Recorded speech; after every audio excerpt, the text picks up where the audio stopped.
Hey everyone, this is Mr. Thacker. Today we will be talking about and applying isometric sketching. Okay, this relates to our lesson today in regards to pictorial sketching, and isometric being one of the examples of pictorial sketching. So what I've got is I've got two sheets. I've got the grid sheet in which I will be applying my isometric sketches, and also my problem sheet that of multi-views that I'll be working from in order to create my isometrics on my isometric problem sheet.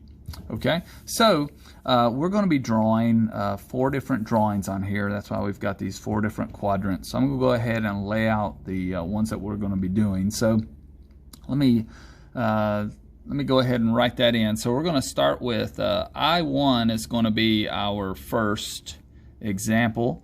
Okay, and the I and the 1 in the Gothic alphabet actually look the same.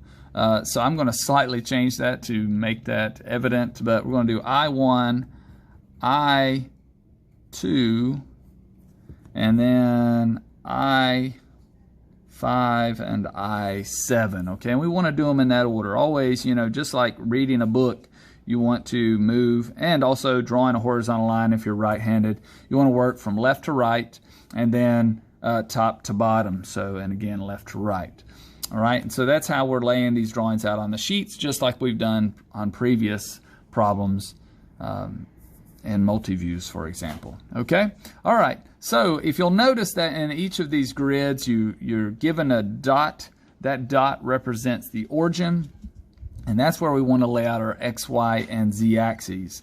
Notice also that the grid lines move in those directions. So our x-axis running this way. I'll go ahead and lay it out for I1. Okay, our x-axis moving in this direction. Okay, our y-axis moving in this direction, just like we looked at in the PowerPoint presentation today. And our z-axis moving in this direction. And tracing over those is beneficial because then that keeps our eye on those lines as we work out our dimensions, okay? So I'm not going to do problem number 1 or demonstrate problem number 1. I'm going to demonstrate problem number 2. So we need to learn some things or know some things about problem number 2, and those things specifically are its dimensions, all right? So I'm going to zoom in for you guys so we can see this more clearly and work out the dimensions for this problem. So remember that in typical multi-views, you have the layout of what we call normal views, okay? And that's what you're seeing here. Is you're seeing the normal views for problem number 2. Front is always here in this kind of bottom left-hand corner, and then that's the top and the right side. So remember that our views, all of our views, even if we had the left, bottom, and back, would all be based off of this front view. The front view is kind of the anchor for all the other views. And we talked about how important the front view is because it shows the best shape, and it also typically, but not always, has the most details, okay? So this is our front, so we can get our width dimension from the front. We can also get our height dimension, okay?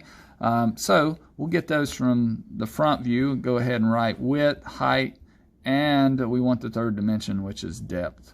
Okay, and we can get depth from either of the other 2 views, but as you know, we can also get width from the top view, and we can also get height from the right side view, okay, because each of these views has one dimension in common with the other, and that makes it easy to create them and create them consistently to match up with one another. All right, so let's count our blocks, and you know, this point right here is 0, okay? So this is 1, 2, you know, etc., etc. So we have 10 blocks for the width, okay? So you can count that off, make sure Mr. Thacker is correct, and then you want to count the height. So again, you start at 0, or you can just go to that next line, or you can count the block itself, okay? Nothing wrong with counting the grid block itself, all right, as you work out the height. So the height is 6, and then the depth, you have to go either to the top view. Remember, it's from the front edge. Front edge is always the closest edge to the front view for either the top view or the right side view. That's the front edge, okay? That's the front edge. If you're not sure, take an object and determine where you think the front is, and then rotate it, and you'll see that that is the case. Okay, rotate it 90 degrees. And the back edge is furthest away from the front view. Okay, so you can see from front to back is 4. So those are our dimensions for problem number 2. Okay, and certainly as you go through each problem, you'll want to work out the dimensions so that you can create it correctly. Remember that the first step is called the box method. So we're doing problem number 2, so I'm going to kind of move this away. Since I've got my dimensions, I'm ready to box the object. So I'm doing problem number 2 first. And let me go ahead and lay out my axes. Okay. So there's my X. All I'm doing is lightly tracing over the grid lines. Here's my Y.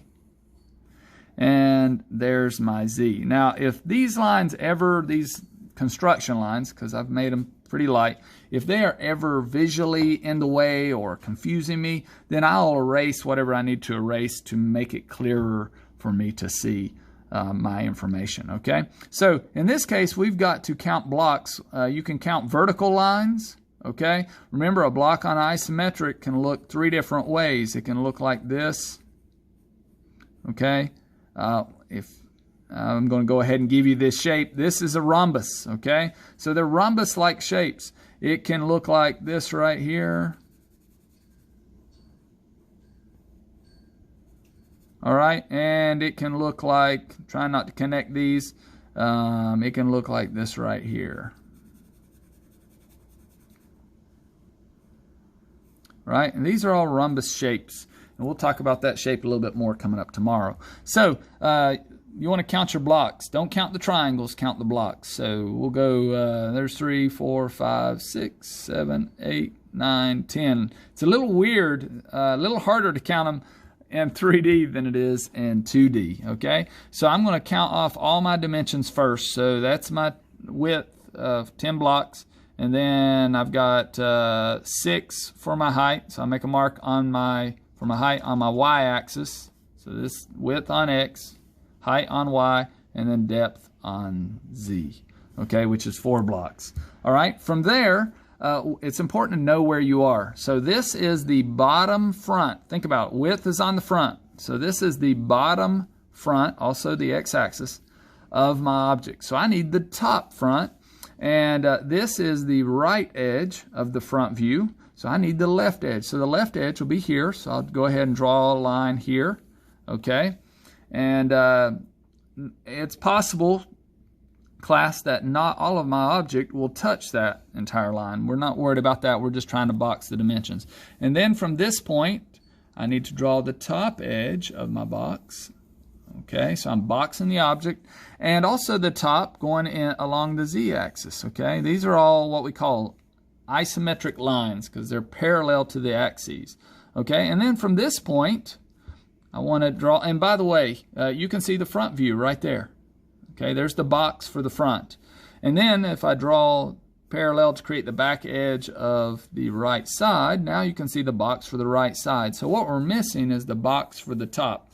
And to get the box for the top, we need to go from 2 corners. We need to go from this corner here and this corner here. And the key is, again, follow the axes, okay? So if I'm going back in depth, I'm going to draw a line parallel to Z, because I've already got a line parallel to X, parallel to Y, and parallel to X, okay? So I need an axis parallel to Z.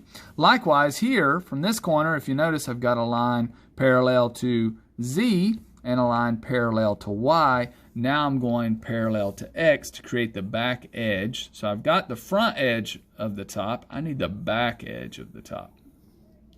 Okay, and right there is my object box. That's my box method. So again, it's important to know where you are and what is what on your drawing. Okay, so we've got the front bottom edge, front top edge, front left edge, front right edge. And then if we go to the top, this is the front top edge, back top edge, left top edge, and then right top edge, okay? And et cetera, on the right side view, okay? Here's the front, the back, the top, the bottom. Okay, next step is to establish the shape, okay? And that's where it gets a little more challenging, okay? If you look at this object, number 2, the shape is in the front view. Well, right there's the shape. So, hey, it's already been made. Shape is set. It's a rectangular prism, okay?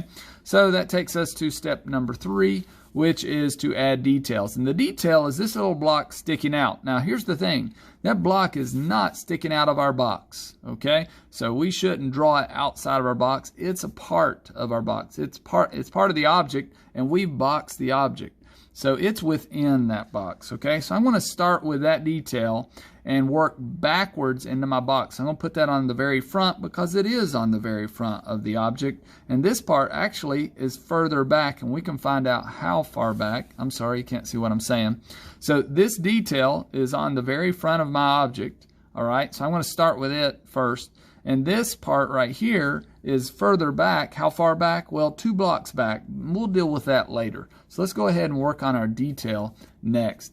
What we need to know about our detail is how wide it is and how tall it is. Since it's on the front, we can get those dimensions. And then we'll need to give it depth, which we can go to the top view or the right side view to get that information. So it's 5 wide and 4 in height. Okay? So since it is in the upper or in the lower left-hand corner, I'm going to count 5 this way and 4 that way. Okay, so you'll see that happen. So I've counted 5 over, make a little mark, count 4 up, make a little mark. All right, and I'm going to make the right side of that detail box and also the top edge of that detail box. Okay, so I boxed it in 2D, but I need to, as I did with the object, I need to give it all 3 dimensions. So I need to box it in 3D. So one thing that you can go ahead and do, and this is what I like to do, is I like to just take my receding edges, which are parallel to Z, okay? Anything in depth is going to recede back, and just draw lines backwards, okay? Now be careful. You know, you want to draw them far enough, but not so far that they distract you from other things that you'll be drawing.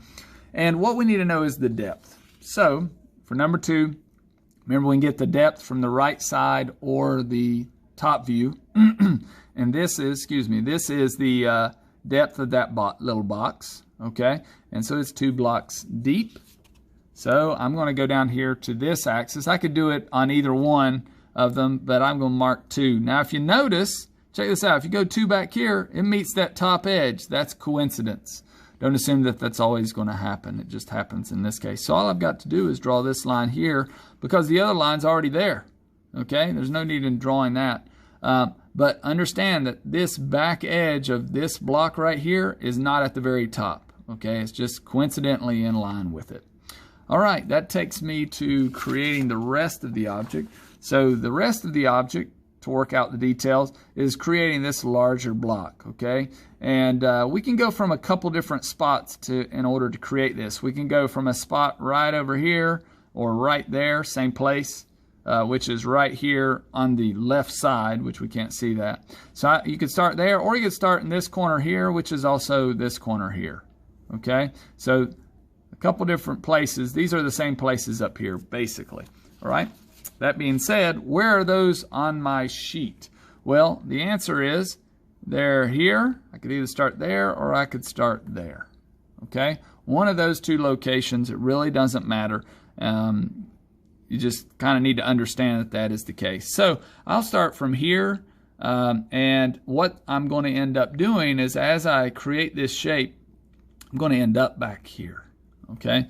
So I've got the back of my object. I just need the front of that larger rectangular prism. So I'm going to draw parallel all the lines. Here's the thing that you need to understand too, is that every single line on this object, okay, from this multi-view of this object, is an isometric line. There are no angled lines. So let me give you an example of a non-isometric line, okay? If you look at problem number 5, these are non-isometric lines. Okay, now all the other lines are isometric lines, but these right here are non-isometric, and so in that case they don't follow the axes, and you can see they're not following the grid here. Okay, they're not following the grid paper, the grid lines, but all of these are, and so you know those are isometric lines. Okay, moving on. So I brought this line forward. This is the front bottom edge. Okay, where it meets this line here. Okay, so I brought this line forward. Where it meets this line here, which is the far edge of my box, far right edge, I can bring it straight up, okay, or draw from the top down. And right there where it meets the top, I can't go any higher. Certainly I can take the line higher, it's a construction line. And at that point, I want to go parallel to X. So parallel to X, parallel to Y, and parallel to X again. And bring it all the way over, because I know it's all the width of my object. And where it meets this far left edge, I'm going to drive it straight down, and right there it is. Okay, right there's my shape. Hopefully you can already see that in there. If you can't, as I begin to darken the object, you'll see that more clearly.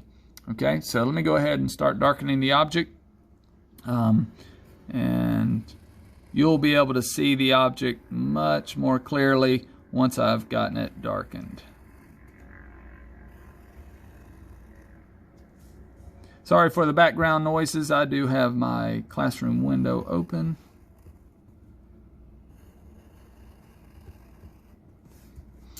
Okay.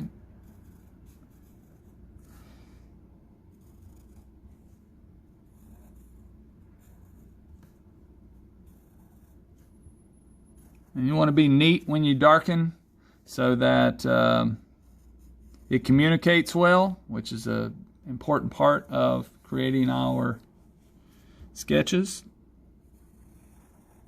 Communication.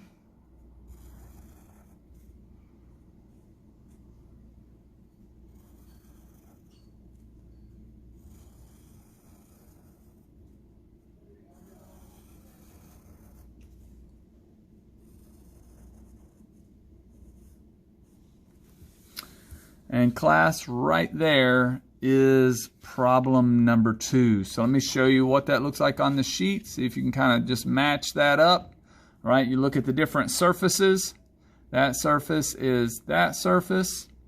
This surface is that surface there. This surface is this surface here.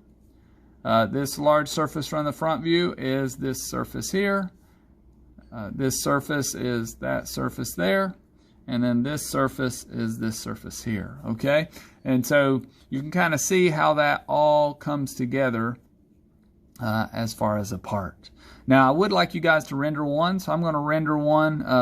We'll go ahead and render this one. Then I do want to demo one other one. We'll demo I-7 in just a moment, okay? So let me go ahead and render this one. I'm going to render it in blue. You could use 3 different colors if you wanted to, or you can just use a singular color like I'm going to do. But it does look cool in 3 different colors. Notice that I'm actually rendering in different directions on the surfaces.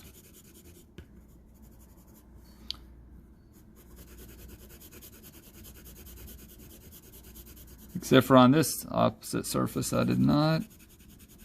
But where the surfaces are vertical, I'm going vertically. Certainly you can go in an angle like I had done previously. I'm going to use my finger to help me not make my strokes too long. At least going downward. Okay. You can use that technique as well, kind of as a stop point. So you can go a little bit faster.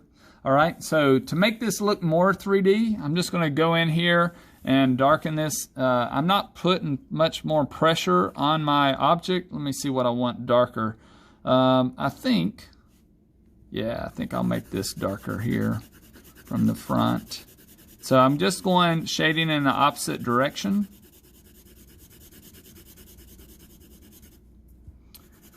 And you can see that it's looking a little bit darker. Okay, I'll do the same here. Use another pencil to assist. We'll see how that works out.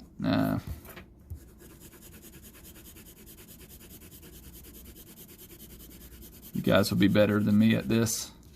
All right, you can see how it's getting a little bit darker. I'm going to do the same on the right side. Okay, but I'm even going to go darker on the right sides. Okay, I'm not putting any more pressure. I'm just shading in a different direction.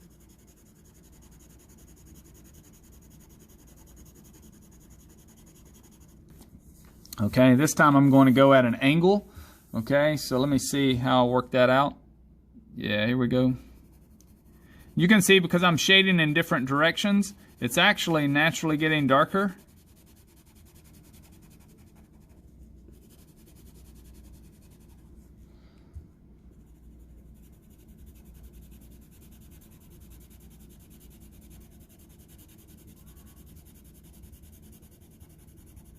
And it gives the appearance of 3D, okay? I won't go any further with it, but you can kind of see how that's working out. And if you're feeling like, hey, Mr. Thacker, that maybe not be quite dark enough, you can certainly take it in an opposite direction from that and make it even darker, okay? So that's shading it to make it appear 3D. All right, last but not least, let me do this. I'm going to end this video, and I'll create another video for I-7, okay? I hope that this is effective for you guys in your creation of isometric sketching.